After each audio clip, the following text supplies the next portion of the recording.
Hello students, previous lecture में हमने exercise 2 के कुछ प्रॉब्लम सॉल्व किए थे। कुछ क्वेश्चंस मैंने आपको होमवर्क में सॉल्व करने के लिए दिए थे। होमवर्क के जो भी डाउट्स हैं मैं वो थोड़ी देर में क्लियर कर दूंगा। ओके, होमवर्क के क्वेश्चन मैं आपको सॉल्व करके दिखा दूंगा। आज के सेशन में अभी स्टार्टिंग में हम क्या करते हैं, कुछ नए पॉइंट्स सीख लेते हैं। ठीक है, बाद में मैं आपके होमवर्क के डाउट भी क्लियर कर दूंगा। फर्स्ट ऑफ ऑल तो हमें देखना है कि कार्ड्स के प्रॉब्लम किस तरीके से सॉल्व कर सकते हैं। ओके, प्लेइंग कार्ड्स जो होते हैं, तो प्लेइंग कार्ड्स के प्रॉब्लम को हमें किस तरीके से सॉल्व करना है। फर्स्ट ऑफ ऑल कितने कार्ड्स कितने होते हैं, नंबर ऑफ कार्ड्स कितने होते हैं, नंबर ऑफ कार्ड्स चलो लिखो, आपको एक एक पॉइंट्स लिख लेना है। टोटल नंबर ऑफ कार्ड्स कितने होते हैं, हम इसे n ऑफ s कह सकते हैं, 52 कार्ड्स। ओके, टोटल पत्ते कितने होते हैं, 52 होते हैं। कौन से कार्ड्स होते हैं, अभी कार्ड्स कौन से होते हैं, तो इसमें आपको मिलेगा स्पेड। 4 टाइप के कार्ड होते हैं। ओके, एक होता है स्पेड, सेकेंड इसमें आपको मिलेगा क्लब, देन होता है डायमंड एंड हार्ट।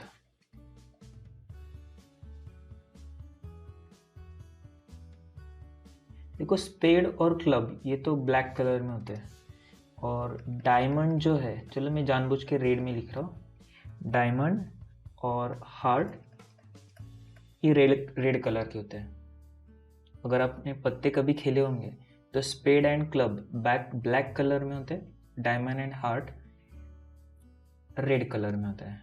ओके, अच्छा, डायमंड के लिए तो सिंबल यूज किया जाता है ये वाला, और हार्ट के लिए हार्ट का सिंबल यूज कर सकते हैं हम। नेक्स्ट क्लब और स्पेड।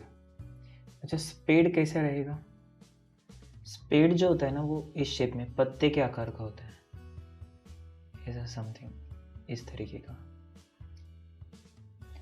ये आपका समझो, ठीक है, मेरा ड्राइंग इतना अच्छा नहीं है।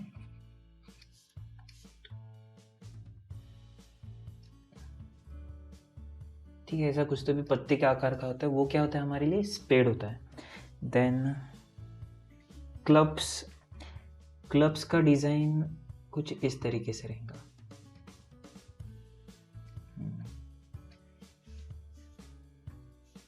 अच्छा, ये जो 4 टाइप्स के कार्ड है ना, इन्हें सूट भी कहा जाता है। ये होते हैं सूट। तो नंबर ऑफ सूट्स कितने होते हैं, 4। टोटल नंबर ऑफ स्पेड कितने होंगे, 13। Total number of clubs 13। Total number of diamonds 13 and total number of hearts 13। जैसे टोटल नंबर ऑफ कार्ड्स आपको मिलेंगे वो है 52 कार्ड्स। चलो, अभी कलर के पॉइंट ऑफ व्यू से अगर हमने देखा, कलर के पॉइंट ऑफ व्यू से तो रेड कलर है और सेकंड ब्लैक कलर है। ओके, टोटल रेड कलर के कितने कार्ड्स होते हैं, तो 13 + 13 26 कार्ड्स। और ब्लैक कलर के आपको कितने मिलेंगे, 13 + 13 26 कार्ड्स। अच्छा, इसमें फेस कार्ड भी होता है। ओके, फेस कार्ड भी होता है। फेस कार्ड किसे कहा जाएगा, तो किंग, क्वीन और जैक, इन्हें फेस कार्ड कहा जाता है, क्योंकि किंग, क्वीन और जैक इसमें ना डिज़ाइन होती है, फेस दिखाया जाता है किंग, क्वीन और जैक का, इस वजह से इन्हें फेस कार्ड भी कहते हैं। टोटल नंबर ऑफ किंग कितने होते हैं, 4। ओके, 4 कौन से, एक स्पेड का किंग रहेगा, एक क्लब, एक डायमंड और एक हार्ट का। सिमिलरली क्वीन, एक स्पेड की queen, club, diamond and heart. Every suit के लिए एक एक, ठीक है, फिर से 4 कार्ड्स। तो total number of face card आपको यहां पर मिलेंगे 12। नेक्स्ट क्लासिफिकेशन हम देख सकते हैं कि इसकी नंबरिंग कैसे होती है। नंबरिंग के पॉइंट ऑफ व्यू से अगर देखा जाए तो हम नंबर 1 से स्टार्ट कर सकते हैं, जिसे एस कहा जाता है, या फिर हिंदी मराठी में इसे इक्का भी कहते हैं, इक्का या एक्का, ठीक है। नंबर 1, देन कार्ड नंबर 2 रहेगा, नंबर 3, 4, 5, 6, ओके। हर एक कार्ड के ऊपर एक नंबर लिखा रहेगा। Number 7, number 8, number 9 and number 10, ठीक है।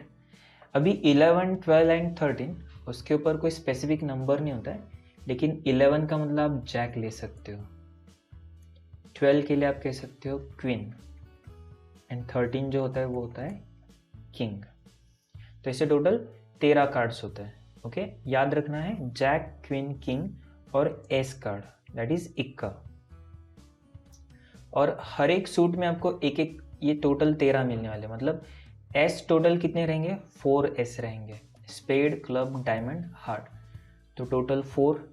अच्छा, नंबर 2 कार्ड्स कितने रहेंगे, अगेन 4, हर एक सूट के लिए एक एक होता है, 4 4 4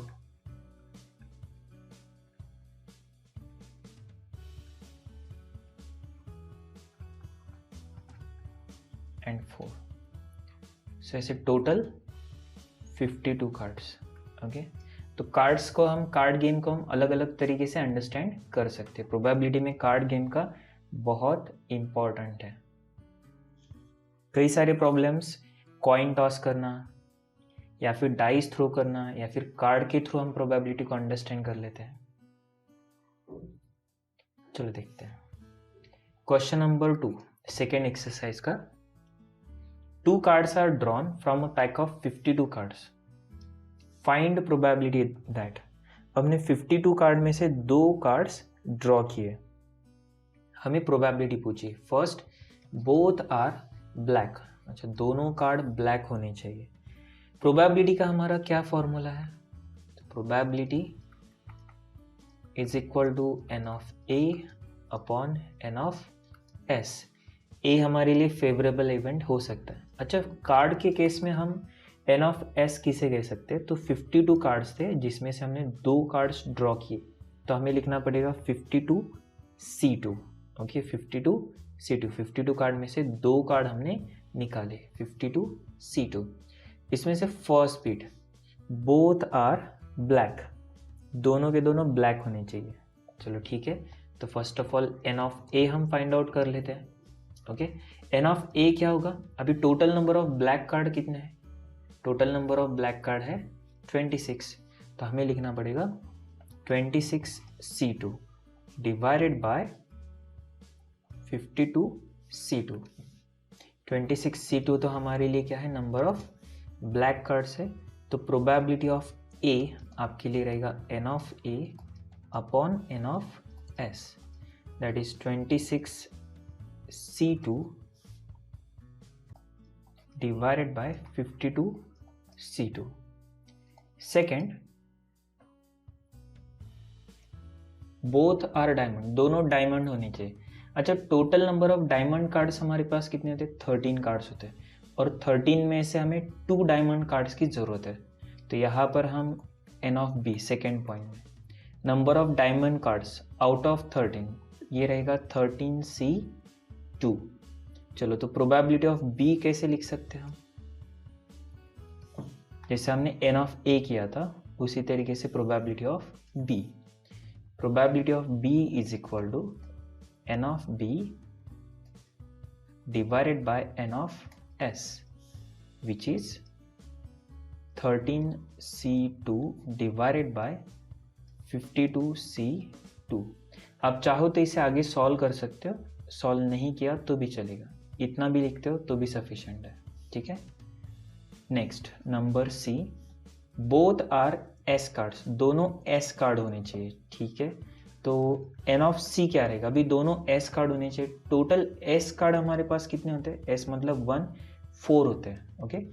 तो 4 में से हमें 2 एस कार्ड की ज़रूरत है, तो प्रोबेबिलिटी ऑफ सी हमारे लिए रहेगा N of C upon N of S. Now n of C क्या है, तो 4C2 divided by 52C2, n of S हर एक सिचुएशन में सेम है। अच्छा, नेक्स्ट डी कैलकुलेट करना है। डी हमें पूछा है बोथ आर फेस कार्ड, दोनों फेस कार्ड होने चाहिए, ठीक है।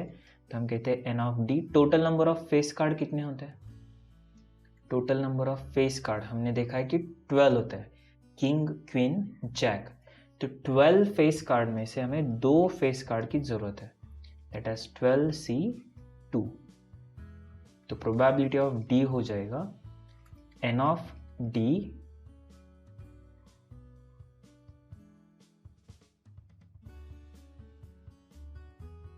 Divided by N of S. N of D हम लिख सकते हैं 12C2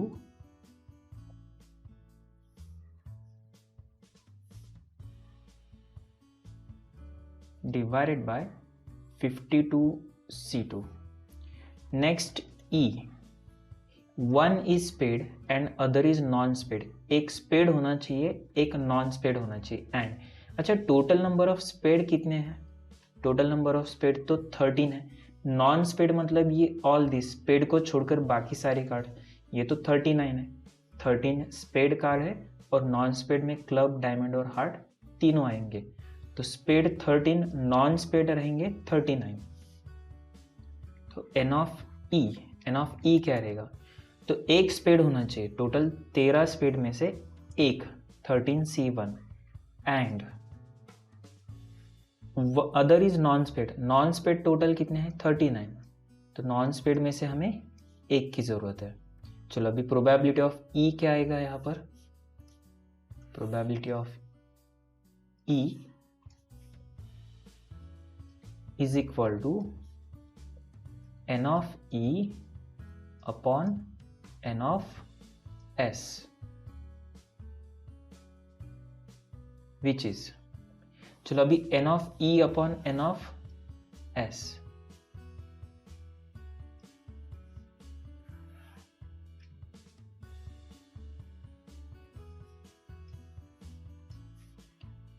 n of e हम लिख सकते हैं 13C1 इंटू, एंड को मल्टीप्लीकेशन में लिखा जाएगा 39C1 whole divided by 52C2।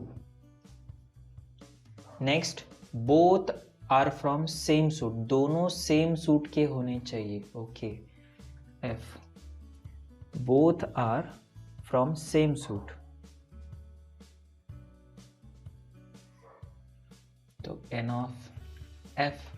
अब देखो सेम सूट का मतलब या तो दोनों स्पेड होने चाहिए, या फिर दोनों क्लब, या फिर दोनों डायमंड रहेंगे, या फिर दोनों हार्ट रहेंगे सेम सूट से। तो हम कह सकते हैं या तो दोनों स्पेड चाहिए, दैट इज 13C2, और दोनों क्लब होने चाहिए। चलो थोड़ा सा डिटेल लिखता हूं मैं यहां पर।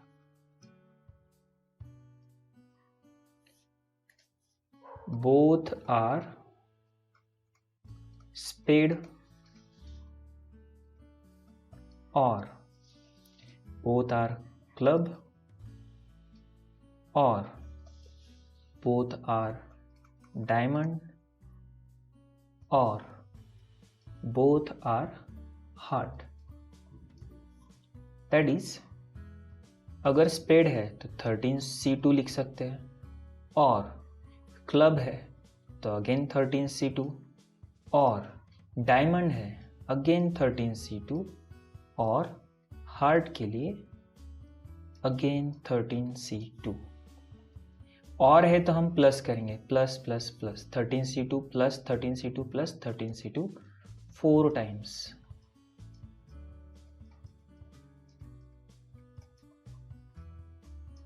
वन टू थ्री 4, हम इसे आगे लिख सकते हैं 4 times 13C2। Probability of F हमारे लिए क्या बनेगी फिर? Probability of F is equal to N of F divided by N of S. N of F हमारे लिए है 14, 4 into 13C2 divided by 52C2, ठीक है। और लास्ट कहा है both are from same denomination, same denomination के होने चाहिए। ओके देखो अभी डिनोमिनेशन, ये जो नंबरिंग होती है ना, इसे हम डिनोमिनेशन भी कह सकते हैं। 1 2 3 4 इसे हम क्या कह सकते हैं, डिनोमिनेशन भी कह सकते हैं। तो इक्के कितने होते हैं, 4। तो एक का क्या हो गया, एक डिनोमिनेशन हो गया, तो 4 इक्के होते हैं। तो सेम डिनोमिनेशन के दोनों कार्ड होने चाहिए, या इसका मतलब या तो दोनों इक्के होने चाहिए, या फिर दोनों 2 नंबर के, या फिर दोनों 3 नंबर के होने चाहिए। इसी तरीके से दोनों जैक हो सकते हैं, दोनों क्वीन हो सकते हैं, या फिर दोनों किंग भी हो सकते हैं।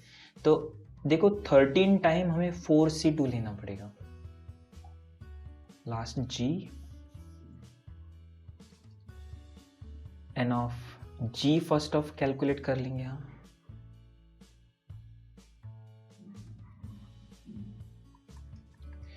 बोथ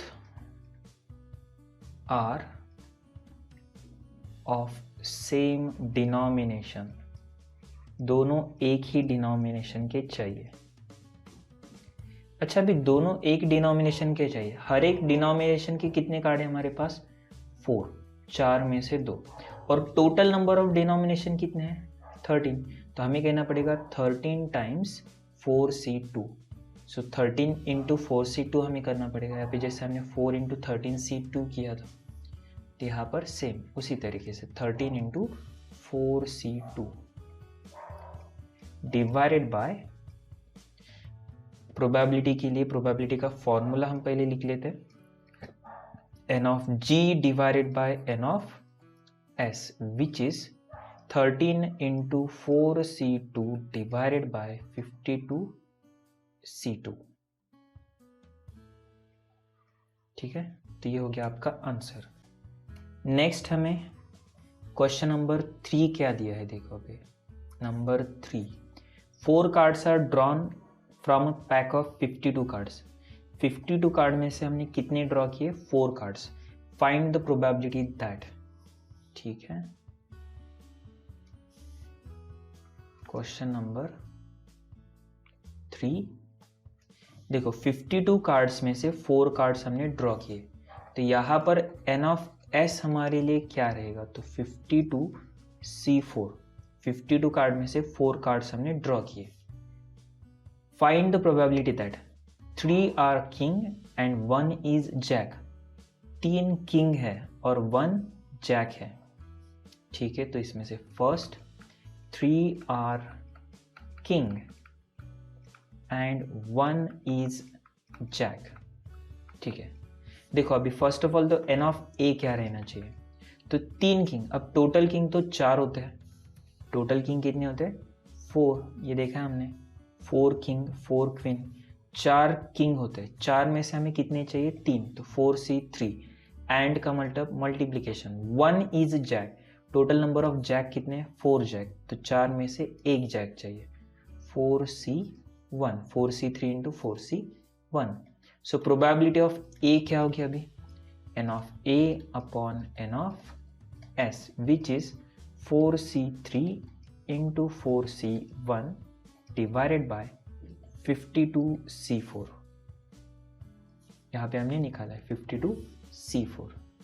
नेक्स्ट सेकेंड बीट आपको क्या पूछा है, all the cards are from different suit, all cards different suit में से 4 कार्ड निकाले हैं और डिफरेंट सूट के होने चाहिए। इसका मतलब एक कार्ड स्पेड का, एक क्लब का, एक डायमंड का, एक हार्ट का।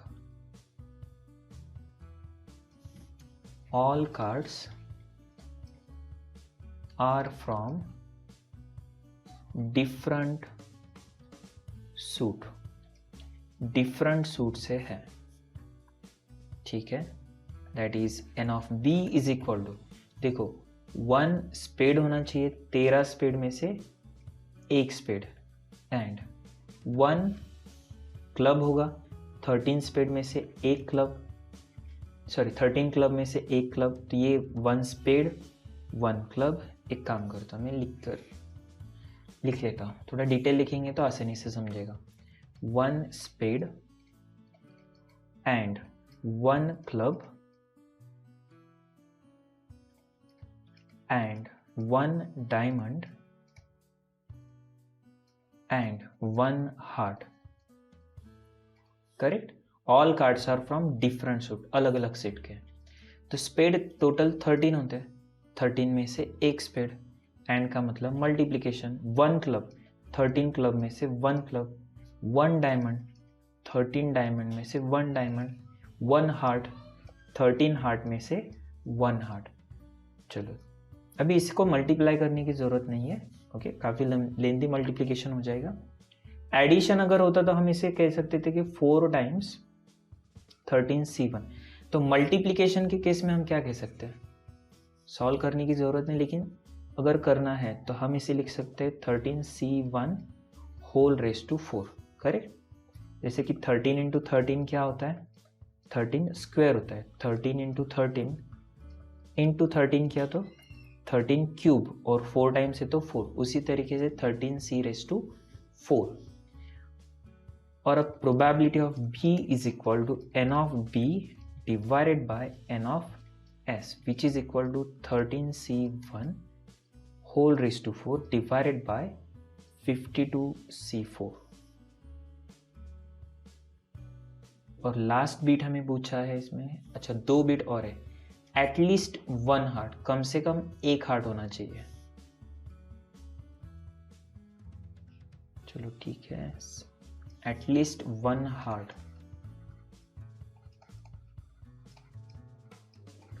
कम से कम 1 हार्ट। तो हम कह सकते हैं number of heart and number of non hearts. देखो टोटल नंबर ऑफ हार्ट्स कितने हैं, 13, और नॉन हार्ट अगर कहा जाए that is spade club diamond, तो total number of non hearts हो जाएंगे 39। कम से कम 1 हार्ट हमें चाहिए, एटलीस्ट 1 हार्ट। 1 हार्ट है तो 3 नॉन हार्ट रहेंगे, या फिर 2 हार्ट है तो 2 नॉन हार्ट रहेंगे, और 3 हार्ट है तो 1 नॉन हार्ट रहेगा, या फिर चारों हार्ट है तो 0 non heart, which is equal to, probability कैसे लिख सकते, सॉरी नंबर ऑफ पॉसिबिलिटीज कैसे होंगे, 13C1 एंड का मतलब इनटू 39C3, और means plus which is equal to 13C2 into 39C2 plus equals to 13C3। अच्छा इसे सॉल्व करने की ज़रूरत नहीं है, ये बहुत लेंदी हो जाएगा। 39C1 सॉल्व करना एक्सपेक्टेड नहीं है, 13C4 इंटू 39C0। अब ये सबकी एडिशन और divided by n of s, तो प्रोबेबिलिटी ऑफ c हो जाएगा n of c divided by n of s, which is, अब ये टोटल तो हमें पता नहीं कैलकुलेशन क्या रहेगा, तो हम एज इट इज लिखते हैं 13C1 into 39C3 plus 13C2 into 39C2 plus 13C3 into 39C1 plus 13C4 into 39C0 and whole divided by n of s that is 52C4। अच्छा अभी इसके लिए ना एक अल्टरनेटिव आंसर भी है, अल्टरनेटिव। अच्छा अल्टरनेटिव क्या है, उन्होंने कहा कि एटलीस्ट 1 हार्ट होना चाहिए, कम से कम 1 हार्ट। तो 4 कार्ड ड्रॉ किए हैं, देखो कितने कार्ड्स ड्रॉ किए, 4 कार्ड्स। अगर हम हार्ट के बारे में सोचते हैं कि नंबर ऑफ हार्ट्स कितने हो सकते हैं, ये 4 कार्ड्स में से नंबर ऑफ हार्ट्स कितने हो सकते, पॉसिबिलिटीज के बारे में सोचो सिर्फ। अब पॉसिबिलिटी ये है कि 4 हार्ट में से एक होगा, 1 हार्ट हो सकता है, या फिर 2 कार्ड हमें हार्ट के मिलेंगे, या फिर 3 कार्ड हार्ट के मिल सकते हैं, या फिर 4 कार्ड ऑल कार्ड्स हार्ट के हो जाए। ठीक है, देखो 4 कार्ड्स हमने विड्रॉ किए, जिसमें से 1 हार्ट का हो सकता है, दोनों हो सकते हैं, 3 हो सकते हैं, या फिर 4, या फिर ये भी तो पॉसिबिलिटी कि कोई भी कार्ड हार्ट का नहीं है, एक भी कार्ड हार्ट का नहीं है, दैट इज 0 हार्ट। अगर एक भी हार्ट का नहीं है तो इसका मतलब सारे के सारे कार्ड कौन से, नॉन हार्ट वाले, मतलब या तो स्पेड होंगे या फिर डायमंड होगा या फिर क्लब होगा, इसमें से कोई भी। अब हमें उन्होंने क्या पूछा है, एटलीस्ट 1 हार्ट, तो हमने ये प्रोबेबिलिटी फाइंड आउट किया 1 2 3 4 की। लेकिन हम देख सकते हैं ये बहुत लेंदी कैलकुलेशन है। इसकी जगह पे अगर हम ये प्रोबेबिलिटी निकालते थे 0 हार्ट की, ओके, देखो प्रोबेबिलिटी ऑफ 0 हार्ट मतलब एक भी हार्ट नहीं, अभी ये पूछा तो नहीं, लेकिन अगर हम करते तो क्या हो सकता था। प्रोबेबिलिटी ऑफ 0 हार्ट क्या है, तो 13 हार्ट के कार्ड है, इसमें से हमें एक भी हार्ट का कार्ड नहीं मिलेगा, तो हम लिखेंगे 13C0। 13 हार्ट के कार्ड थे, इसमें से एक भी हमें हार्ट नहीं मिला। एंड 39 नॉन हार्ट थे और चारों कार्ड जो मिले वो कौन से हैं, नॉन हार्ट है। देखो एक भी हार्ट नहीं मिला, इसका मतलब सारे के सारे क्या हो गए, नॉन हार्ट के कार्ड हो गए। तो हमारे लिए ये नंबर्स बन जाएंगे 13C0 इंटू 39C4। अब 13C0 का मतलब तो 1 होता है, 1 इंटू 39C4, ये आ सकता है 39C4। अब प्रोबेबिलिटी क्या रहेगी, probability of 0 heart is equal to 39C4 divided by 52C4। हमने क्या किया, 0 हार्ट की प्रोबेबिलिटी निकाली which is 39C4 bye 52C4। अच्छा, अभी प्रोबेबिलिटी जो होती, प्रोबेबिलिटी की जो टोटल होती है वो हमेशा क्या होती है, 1 होती है। Total probability is equal to always 1। अब 0 की प्रोबेबिलिटी हमारे पास आ गई 39C4 अपॉन 52C4। अब ये प्रोबेबिलिटी अगर मैंने राइट साइड में शिफ्ट कर दिया तो माइनस हो जाएगा, ऑटोमेटिकली हमें 1 2 3 4 की प्रोबेबिलिटी मिल जाएगी। And therefore required probability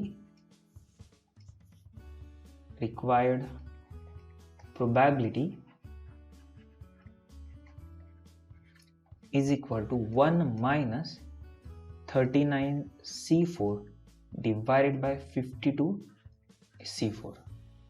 okay, तो फर्स्ट वाला आंसर जो है वो लेंदी है लेकिन जल्दी समझ में आएगा, और जो सेकेंड अल्टरनेटिव मैंने आपको बताया इसका आंसर कंपैरेटिवली छोटा है, अगर समझ में आ गया तो। समझने में स्टार्टिंग में डिफिकल्टी होगी लेकिन ये कंपैरेटिवली आसान है। और 12th में जब भी हम प्रॉब्लम प्रोबेबिलिटी को सॉल्व करने वाले तो 12th में हमें ये अल्टरनेटिव मेथड को ज़्यादा यूज़ करना है। मैं एक बार फिर से बता देता हूँ कि हमने क्या किया। एटलीस्ट 1 हार्ट हमें चाहिए था, एटलीस्ट 1 का मतलब 1 हार्ट 2 हार्ट 3 हार्ट और 4 भी हो सकता है। लेकिन हमने number of possibilities find out किए कि 4 कार्ड अगर हम ड्रॉ करते तो ये भी तो पॉसिबिलिटी बनेगी कि हमें एक भी कार्ड हार्ट का ना मिले, दैट इज 0 हार्ट्स रहेंगे।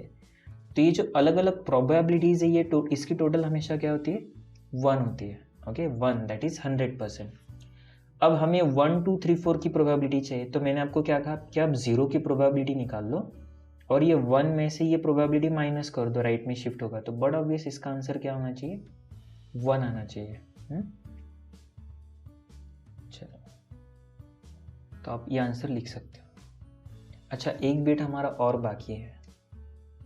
क्या पूछा है, all cards are club and one of them a jack. सारे के सारे क्लब कार्ड है और उसमें से एक जैक है। ठीक है, देखो D all of them are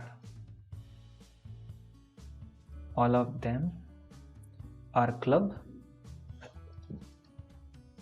and 1 is jack. ठीक है, देखो सारे के सारे कार्ड क्लब से, ऑल कार्ड्स, और इसमें से 1 जैक। अब क्लब कार्ड में टोटल कितने होते हैं, 13 कार्ड्स होते हैं और इसमें से हमें एक जैक चाहिए, तो एक जैक है और बाकी के सारे अदर क्या है, एंड 12 अदर कार्ड्स। अब कंपल्सरीली हमें कहा है कि 1 जैक होना चाहिए, तो रिक्वायर्ड नंबर क्या रहेंगे, एन ऑफ डी हमारे लिए क्या होना चाहिए, देखो 1 जैक चाहिए। अब क्लब कार्ड में तो एक ही जैक होता है, तो हम कहेंगे 1C1 एंड बाकी के 3 कार्ड, टोटल कितने कार्ड ड्रॉ किए हमने? 4, 4 में से एक जैक है, तो बाकी के 3, ये 12 में से होने चाहिए, दैट इज 12C3। तो 1C1 होता है 1, एंड का मतलब मल्टीप्लीकेशन 12C3, और ये आएगा 12C3। तो probability of D is equal to हम कह सकते हैं n of D upon n of S, which is 12C3 upon 52C3। तो अभी कुछ होमवर्क के क्वेश्चन जो मैंने आपको बताए थे होमवर्क के। अच्छा, एक और क्वेश्चन इसमें बाकी रहेगा। A room has 3 sockets for lamp from a collection of 10 light bulbs of which 6 are defective. A room has 3 socket for lamps from a collection of 10 light bulbs of which 6 are defective. A person select 3 bulbs at random and put them in a socket. अब 10 bulb में से 3 bulb निकाले और socket में लगा दिए। What is the probability that the room is lit? यहाँ पे lit का मतलब रूम के अंदर रोशनी है, तो रोशनी होने की क्या प्रोबेबिलिटी है? ठीक है, तो total number of light bulbs हमारे पास है 10। देखो क्वेश्चन 7 का answer, total number of bulbs is equal to 10। इसमें से 6 डिफेक्टिव है, हमें कहा है कि 6 डिफेक्टिव, देखो 6 are defective and 4 are non defective. Non defective मतलब अच्छे है। तो अगर हमें रोशनी की ज़रूरत है तो हम कौन से बल्ब यूज़ करेंगे? जो नॉन डिफेक्टिव है। ओके, नॉन डिफेक्टिव की ज़रूरत है। टोटल नंबर ऑफ सॉकेट कितने हैं हमारे पास? 3 सॉकेट्स। अच्छा, a person select 3 bulbs at random. अब यहाँ पर क्या कि उसने रैंडमली बल्ब सिलेक्ट किए, इसका मतलब जो बल्ब निकाले वो डिफेक्टिव है नॉन डिफेक्टिव इसके बारे में हमें कुछ भी नहीं पता है। तो एन ऑफ एस क्या रहेगा? 10 बल्ब में से कोई भी 3 बल्ब निकाले, 10C3। What is the probability that the room is lit? Room में रोशनी होने की क्या प्रोबेबिलिटी? देखो अगर रूम में हमें रोशनी चाहिए तो इसका मतलब एक बल्ब भी चलेगा, एक बल्ब कौन सा? नॉन डिफेक्टिव का, 2 नॉन डिफेक्टिव भी चलेंगे और 3 भी चलेंगे। देखो रोशनी होना ज़रूरी है, तो रोशनी तो आपको एक बल्ब से भी मिल सकती है, 2 से भी मिल सकती, 3 से भी मिल सकती। एक है तो रोशनी कम रहेगी, 2 है तो थोड़ी सी ज़्यादा, और 3 है तो बहुत ज़्यादा रोशनी हमें मिल सकती है। उन्होंने सिर्फ इतना कहा है कि रूम इज लिट, मतलब रूम के अंदर रोशनी होनी चाहिए। तो इसका मतलब 4 नॉन डिफेक्टिव, मतलब जो 4 अच्छे बल्ब है इसमें से या तो एक बल्ब हमें मिलना चाहिए, या फिर 2 बल्ब, या फिर 3 बल्ब। ओके, देखो the number of possible non defective, number of possible non defective bulb. अब ये जो 3 बल्ब हमने निकाले इसमें से क्या हो सकता है? या तो एक नॉन डिफेक्टिव रहे, या फिर दो नॉन डिफेक्टिव रहे। देखो या तो एक नॉन डिफेक्टिव रहेगा, या फिर 2 नॉन डिफेक्टिव रहेंगे, या फिर 3 नॉन डिफेक्टिव, या फिर ये भी हो सकता है कि एक भी नॉन डिफेक्टिव ना रहे। अब इसको समझने में शायद आपको थोड़ी सी डिफिकल्टी हो सकती है। देखो डिफेक्टिव और नॉन डिफेक्टिव, डिफेक्टिव का मतलब खराब और नॉन डिफेक्टिव का मतलब क्या है? अच्छे वाले, दैट इज गुड। तो हमें अगर रोशनी की ज़रूरत है तो एटलीस्ट एक तो भी बल्ब नॉन डिफेक्टिव होना चाहिए, मतलब अच्छी क्वालिटी का। तो हमने अलग अलग पॉसिबिलिटीज़ क्या देखे? अगर एक बल्ब नॉन डिफेक्टिव है तो 2 बल्ब डिफेक्टिव हो सकते हैं। अल्टरनेटिव और क्या हो सकता है? 2 नॉन डिफेक्टिव एंड 1 डिफेक्टिव मिलेगा, और 3 नॉन डिफेक्टिव एंड 0 डिफेक्टिव। ठीक है, 2 1 1 2 0 3, राइट। अब हमें इसके बारे में, इसकी प्रोबेबिलिटी हमें कैलकुलेट करना है। लेकिन देखो ये तीनों की अलग अलग कैलकुलेट करने में काफ़ी डिफिकल्टी हो सकती है। हमें इसमें क्या नहीं पूछा है? तो 0 नॉन डिफेक्टिव के बारे में हमें नहीं पूछा है। अब ये भी तो पॉसिबिलिटी हो सकती है कि सारे के सारे डिफेक्टिव रहे और अच्छी क्वालिटी का बल्ब हमें एक भी ना मिले, ऑल डिफेक्टिव हो गए, सारे के सारे 3 बल्ब हमने जो निकाले उसमें से तीनों भी बल्ब डिफेक्टिव निकले, तो रूम के अंदर रोशनी ही नहीं होगी, इसका मतलब पूरा का पूरा अंधेरा रहेगा। अब हमें कौन सी प्रोबेबिलिटी चाहिए? रोशनी की प्रोबेबिलिटी। हम क्या करेंगे? उल्टा करेंगे, हमें ना अंधेरे की प्रोबेबिलिटी निकालेंगे। बट ऑब्वियस, अगर हमें अंधेरे की प्रोबेबिलिटी मिल गई तो रोशनी की भी आ जाएगी। किस तरीके से? अगर मैं आपको कहता हूँ कि there is 20% chance of dark, there is 20% chance of complete darkness, it means 80% chances of light. 20% darkness के चांसेस है तो 80% ऑटोमेटिकली लाइट के चांस होते हैं। तो अभी यहाँ पर हम डार्क की प्रोबेबिलिटी निकालते हैं क्योंकि वो आसान है। ओके, डार्क की प्रोबेबिलिटी एक ही है कि अगर सारे के सारे डिफेक्टिव आ गए तो बिल्कुल भी रोशनी नहीं होगी। तो हम बाकी माइनस करके बाकी का आंसर निकाल सकते हैं। तो देखो, probability of complete darkness, that is all defective bulbs, जो हमने ड्रॉ किए निकाले वो सारे के सारे डिफेक्टिव, उसकी प्रोबेबिलिटी देखो। अगर ऑल डिफेक्टिव है, 6 डिफेक्टिव में से 3 डिफेक्टिव हमें मिले, इनटू नॉन डिफेक्टिव कितने मिले? 4C0 divided by total probability क्या है हमारे लिए? 10C3 which is equal to 4C0 means 1 और ये आएगा 6C3 डिवाइडेड बाय 10C3। Now therefore required probability क्या होगी? रिक्वायर्ड प्रोबेबिलिटी मतलब probability that the room is lit. Therefore the probability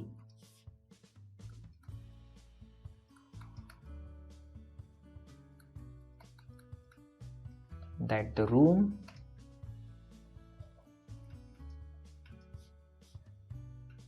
room is lit is equal to 1 minus darkness की probability minus कर दो, 6C3 अपॉन 10C3 और ये आपका फाइनल आंसर है।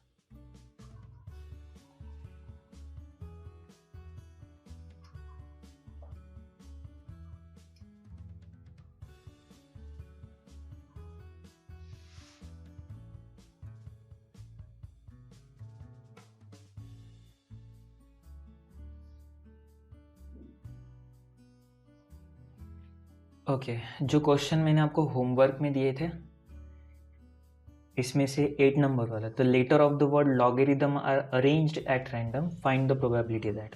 तो ए और बी मैंने आपको सॉल्व करके दिखाया था। सी तो ट्राई करने के लिए कहा था, वैसे डिफिकल्ट है, मैं बता देता हूँ। डी और ई आपको ही सॉल्व करना है। ओके, चलो ये जो सी वाला पॉइंट है ना, मैं अभी इसे क्लियर कर देता हूँ। अगर आपने ट्राई किया होगा और कुछ डाउट्स है तो वो क्लियर हो जाएंगे। तो लॉगरिदम वर्ड हमें किस तरीके से अरेंज करना है? तो exactly 4 letters between G and E, G and H के बीच में एग्जैक्टली 4 लेटर्स होने चाहिए। तो हमारे पास वर्ड है लॉगरिदम।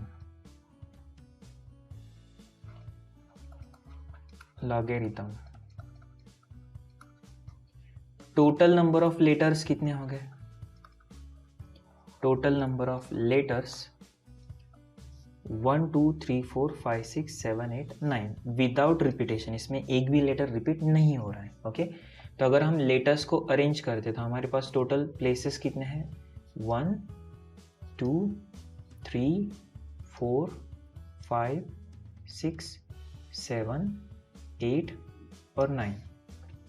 अब किस तरीके से अरेंजमेंट हमें पूछी है सी पॉइंट के अंदर? Exactly 4 letters between G and H, तो जी एंड एच के बीच में 4 लेटर्स होने चाहिए। मान लो कि जी यहाँ पर है, तो जी और एच के बीच में 4 लेटर्स होने चाहिए, 1 2 3 4। इसका मतलब एच यहाँ पर रहेगा। देखो, जी फर्स्ट प्लेस पर है और एच यहाँ पर, तो बाकी बचे कितने? 1 2 3 4 5 6 7। The number of possible outcomes, number of favourable outcomes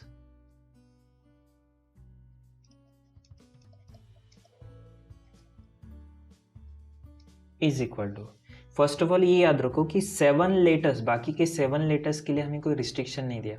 तो 1 2 3 4 5 6 7 प्लेसेस पर रिमेनिंग 7 लेटर 7 फैक्टोरियल वेज में अरेंज हो जाएंगे। ओके, अब जी और एच के बारे में हमें सोचना है। तो जी यहाँ पर आ गया, एच यहाँ पर आ गया, तो बीच में कितने हो गए 4 लेटर। अब पॉसिबिलिटी तो ये है कि जी यहाँ पर भी हो सकता है, इन दैट केस एच यहाँ पर होना चाहिए। ओके, देखो 1 2 3 4 फिर से। अब ये भी हो सकता है कि जी यहाँ पर रहे और एच यहाँ पर हो। अगेन जी अगर यहाँ पर है और एच यहाँ पर है तो बीच में देखो 1 2 3 4। और अगर लास्ट पॉसिबिलिटी कि जी इस प्लेस पर है और एच इस प्लेस पर है, इन दैट केस 1 2 3 4 फिर से 4। तो जी और एच के बीच में क्या होने चाहिए, 4 प्लेसेस, 4 अदर लेटर्स होना जरूरी है। ओके, तो अलग अलग पॉसिबिलिटी। तो जी और एच के लिए कितने पोजीशन बनते हैं, 1 2 3 4। देखो जी और एच की करस्पॉन्डिंग प्लेस तो फिक्स है, तो या तो जी एच मतलब ये पोजीशन पर रहेंगे, या फिर ये दोनों पोजीशन पर, या फिर ये थर्ड पोजीशन, या फिर ये वाली पोजीशन। तो ये दोनों के लिए 4 पोजीशंस अवेलेबल है। ओके, ये क्लियर हो गया। अब इसमें एक और पॉइंट, ये दोनों एक दूसरे के साथ रीअरेंज हो सकते हैं। मतलब मैंने अभी पहले जी और एच का है, ये भी तो हो सकता है कि पहले एच हो और फिर बाद में जी हो। यहाँ पर भी पहले एच फिर जी। ओके, ये भी पॉसिबिलिटी हो सकती है। देखो पॉसिबिलिटी क्या है, यहाँ पे जी की जगह पे एच और यहाँ पर भी, यहाँ पे जी, यहाँ पर एच, यहाँ पे जी, एच जी एच और जी। ठीक है,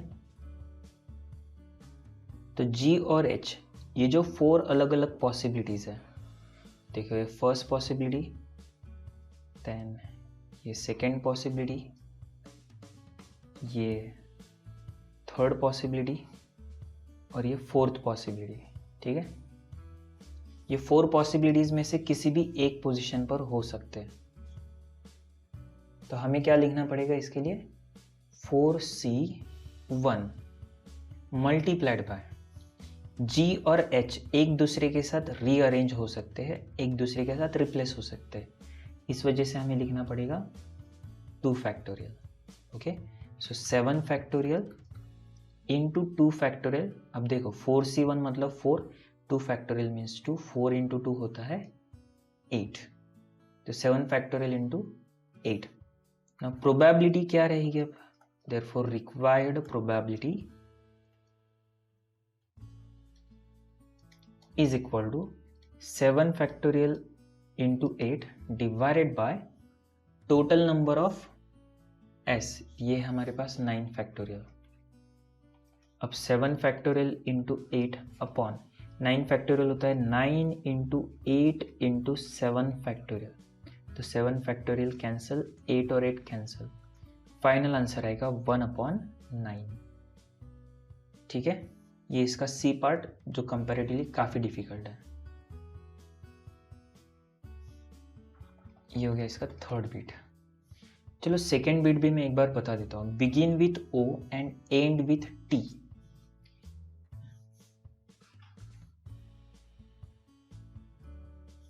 number 4, begin with O, 1 2 3 4 5 6 7 8 9, O के साथ स्टार्ट होगा और टी के साथ एंड होगा, तो ओ और टी की पोजीशन फिक्स हो गई। बाकी 1 2 3 4 5 6 7, 7 पोजीशन पर 7 फैक्टोरियल में 7 लेटर अरेंज हो सकते हैं, एंड देयरफॉर प्रोबेबिलिटी क्या रहेगी इसकी, तो simply 7 factorial upon 9 factorial which is equal to 7 factorial upon 9 into 8 into 7 factorial, ये cancel, 1/9 into 8 72। Next, start with vowel and end with consonant. Start vowel से होगा लेकिन एंड कॉन्सोनेंट से होगा। ओके, तो number 5, start with vowel but ends with consonants, right. Start vowel के साथ होगा, एंड कॉन्सोनेंट के साथ होगा। चलो ठीक है, तो हमारे पास फिर से प्लेसेस कितने रहेंगे?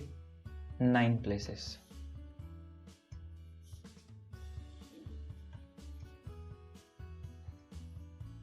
देखो 1 2 3 4 5 6 7 8 9। स्टार्ट विथ वॉवेल, वॉवेल के स्टार्ट करना है। टोटल वॉवेल्स कितने हैं हमारे पास? ओ ए आई और बाकी के कॉन्सोनेंट। तो स्टार्टिंग में तो वॉवेल आएगा 3 में से एक, 3 वॉवेल में से एक वॉवेल, या तो हम 3C1 लिख सकते हैं या फिर 3P1 लिखा तो भी चलेगा, परमिटेशन का क्वेश्चन है। और कॉन्सोनेंट भी एक ही चाहिए, एट द एंड में होना चाहिए, तो 6 में से एक। ठीक है, अब यहाँ पर बाकी के कितने बचे? 1 2 3 4 5 6 7। तो ये तो 7 फैक्टोरियल में अरेंज हो सकते हैं, right. And therefore required probability क्या रहेगी हमारे लिए? तो 3P1 that is 3 into 7 factorial into 6P1 means 6 divided by 9 factorial, which is equal to 3 into 7 factorial. अब ये 7 फैक्टोरियल अपॉन 9 फैक्टोरियल तो हम कैलकुलेट कर चुके हैं, ये 1/72 है। ओके, तो यहाँ पे लिखता हूँ मैं 1/72 इंटू 6। अच्छा, 3 इंटू 1 इंटू 6 हो गया 18/72। 18 1 जा 18 4 जा 72, तो 1/4 इसका आंसर है। ठीक है, ये हमारा कंप्लीट हो गया।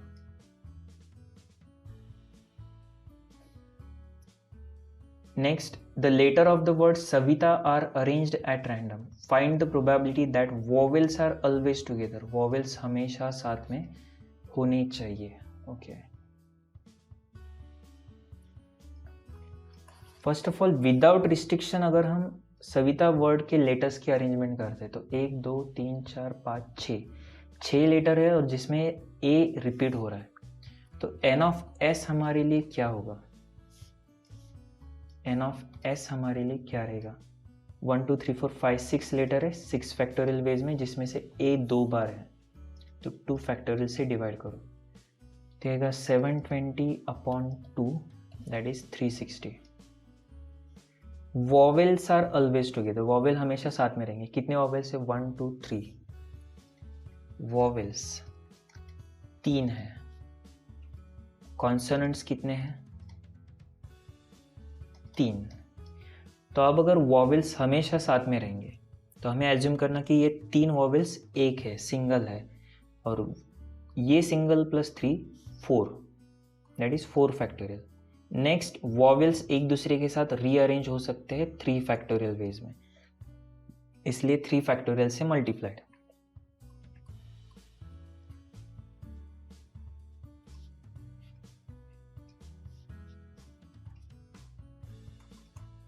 तो प्रोबेबिलिटी क्या आएगी आपके लिए? 4 factorial into 3 factorial divided by 360, which is 4 factorial means 24, 3 factorial means 6/360। 6 और ये आएगा 60, 24 60, 12 से डिवाइड किया तो 2 एंड 5, तो 2/5 इसका आंसर है। ओके, ये हो गया क्वेश्चन नंबर 9। तो अभी हमने एक्सरसाइज के सारे क्वेश्चन सॉल्व कर लिए। नेक्स्ट लेक्चर से हम अगली एक्सरसाइज स्टार्ट कर देंगे, एक्सरसाइज नंबर 3। उसके लिए मैं आपको बता दूं कि आपको क्या करना है, सेट थ्योरी का शॉर्ट में रिवीजन करना है। एक फॉर्मूला याद रख लो, N of A union B. क्या पढ़ा था हमने? N of A plus N of B minus N of A intersection B. इसी से हम आगे के प्रॉब्लम सॉल्व करने वाले, एन की जगह पे सिर्फ पी यूज करके। That is P of A union B is equal to P of A plus P of B minus P of A intersection B। तो जल्दी हम मिलेंगे। Thank you.